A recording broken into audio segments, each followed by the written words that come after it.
अस्सलाम वालेकुम। आप लोग को आज मैं ये बताना चाहता हूँ कि जिन लोगों को बलगम है, केरा है, यानी बलगम और केरे के मसाइल हैं, उन लोगों के लिए एक बहुत अच्छी इक्सीर है कि वो इंग्लिश मेडिसिन खा खा के थक चुके हैं, या इंग्लिश मेडिसिन का इस्तेमाल नहीं करना चाहते, या देसी दवाओं का कुश्तों का इस्तेमाल नहीं करना चाहते, बिल्कुल एक सादा सी मान्यूट गज़ा पे आना चाहते हैं।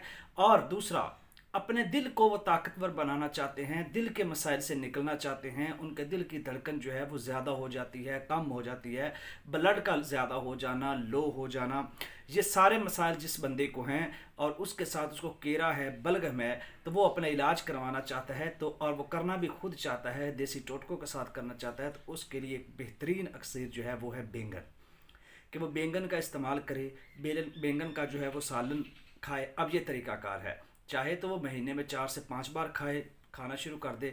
अगर वैसे इसका अगर प्रॉपर इलाज करना है तो 10 से 15 दिन इसको बैंगन को मुख्तलिफ़ तरीक़ों से इस्तेमाल किया जाए। सैलड की सूरत में, खाने की सूरत में, सालन की सूरत में, सलाद की सूरत में, फ्राई करके, जिस तरीके से भी इस्तेमाल करना चाहे, 10 से 15 दिन अगर इसको इस्तेमाल करता है, उसका जो केरा है, बलगम है, वो सिरे से ख़त्म हो जाएगा।